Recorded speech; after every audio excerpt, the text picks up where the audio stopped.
अस्सलाम वालेकुम क्लास। उम्मीद है आप सब खैरियत से होंगे। मैं हूं आपकी टीचर मारिया नूर फ्रॉम अल हरम स्कॉलर्स पिंडी बल्टियाँ। बच्चे चैप्टर नंबर 4 हमने कंप्लीट पढ़ लिया था। आज हम चैप्टर नंबर 5 पढ़ने जा रहे हैं, नमाज। देखिए, नमाज तो हमारी लाइफ में मतलब कि हमारी ज़िंदगी में एक अहम हिस्सा है, हमारी ज़िंदगी का एक अहम हिस्सा है। ठीक है। नमाज़ पढ़ने की हमें अल्लाह ताला की तरफ से और हज़रत मोहम्मद सल्लल्लाहु अलैहि वसल्लम की तरफ से भी हिदायत की गई है। ठीक है। तो आप लोगों ने सुना होगा कि नमाज जन्नत की कुंजी है। अगर हम नमाज़ पढ़ेंगे तो हम जन्नत में जाएंगे। ठीक है। अगर हम नमाज़ पढ़ेंगे तो हम जन्नत में जाएंगे। ठीक है।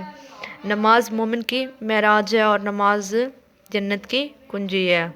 देखें, नमाज के लफ्ज़ी मानी हैं दुआ। ठीक है। नमाज के लफ्ज़ी मानी है दुआ। नमाज हर मुसलमान मर्द और औरत पर फ़र्ज़ है, यानी कि इस दुनिया में जितने भी मुसलमान हैं उन सब पर नमाज फ़र्ज़ है।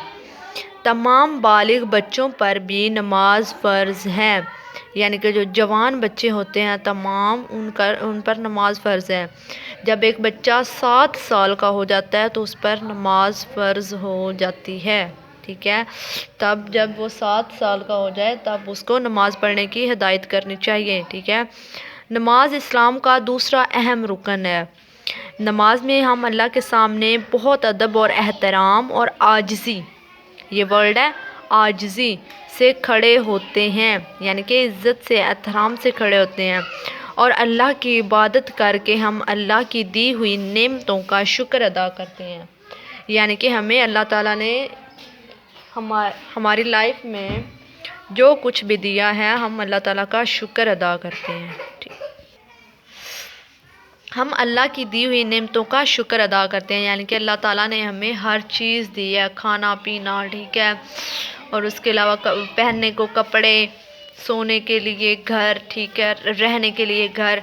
तो बच्चे हमें हम अल्लाह ताला का शुक्र अदा करते हैं नमाज़ पढ़ के। दिन रात में मुसलमानों पर 5 नमाज़ें फ़र्ज़ हैं। फ़र्ज़ से मुराद वो इबादत है जिसका अदा करना हर हाल में ज़रूरी है।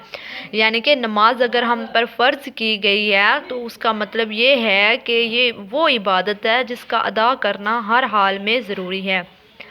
कुरान पाक में बार बार नमाज अदा करने की ताकीद की गई है। कुरान पाक में इरशाद बारी ताला है, यानी कि अल्लाह ताला ने कुरान मजीद में इरशाद फरमाया है, और मेरी याद के लिए नमाज कायम करो। यानी कि अगर हमें अल्लाह ताला की मोहब्बत हासिल करनी है तो हमें पहले नमाज कायम करनी होगी।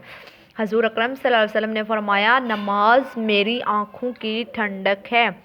यानी कि अगर कोई नमाज पढ़ेगा तो आप सल्लल्लाहु अलैहि वसल्लम की आंखों को ठंडक पहुंचेगी। यानी कि जो नमाज है वो हज़रत मोहम्मद मुस्तफ़ा सल्लल्लाहु अलैहि वसल्लम के आँखों की ठंडक है। ठीक है। नमाज को मोमिन की महराज भी कहा गया।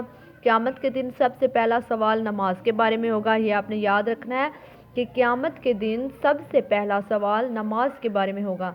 नमाज इंसान को बुराइयों से बचाती है और पाक साफ रखती है।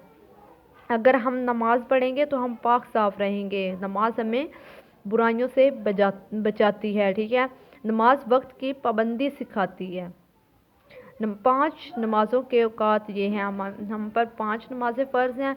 पहली नमाज देखें, फ़जर की नमाज का वक्त सुबह सादक से लेकर सूरज निकलने से ज़रा पहले, यानी कि जब सूरज निकलता है उससे थोड़ी देर पहले तक इस नमाज का वक्त रहता है।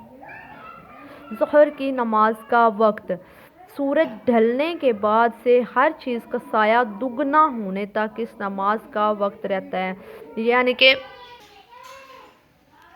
ज़ोहर की नमाज का वक्त बच्चे जब सूरज ढलना शुरू होता है तो तब से लेकर, ठीक है ना, तब से लेकर सूरज ग़रूब होने से पहले तक इस नमाज का वक्त रहता है। ठीक है। नेक्स्ट है जी जो हमारी असर की नमाज है। ठीक है। सूरज ढलने के बाद से हर चीज़ का साया दुगना होने तक इस नमाज का वक्त रहता है। यानी कि जब साया दुगना हो जाता है, यानी कि साया दुगना हो जाता है तब तक इस नमाज का वक्त रहता है। तीसरी नमाज है असर की नमाज का वक्त। ठीक है। असर तीसरी नमाज हमारी कौन सी है? असर। असर की नमाज का वक्त, ज़ोहर का वक्त ख़त्म होते ही असर का वक्त शुरू हो जाता है और सूरज गरूब होने तक, यानी कि सूरज डूबने तक, सूरज गरूब होने से पहले तक, यानी कि सूरज डूबने से पहले तक इस नमाज का वक्त रहता है जी। तो हमारी चौथी नमाज है मगरिब। मगरिब की नमाज का वक्त सूरज गरूब होने के बाद, यानी कि सूरज डूबने के बाद से आसमान पर शफ़क़ की सुर्खी गायब होने तक इस नमाज का वक्त रहता है, ठीक है। इशा की नमाज का वक्त, जब शफ़क़ की सुर्खी ख़त्म हो जाती है और रात की स्याही फैल जाती है, यानी कि जब सुबह की सुर्खी ख़त्म हो जाती है, दिन की सुर्खी ख़त्म हो जाती है और रात की स्याही फैल जाती है, तो इशा का वक्त शुरू हो जाता है और फजर की नमाज से पहले तक रहता है, ठीक है। जो इशा का हमारा नमाज का टाइम है, यानी कि जो वक्त है, वो फजर की नमाज अदा करने से पहले तक का होता है, ठीक है। सो ये हमारे चैप्टर की रीडिंग कंप्लीट हो गई। सुबह इंशाल्लाह ताला हम इसकी एक्सरसाइज कंप्लीट कर लेंगे।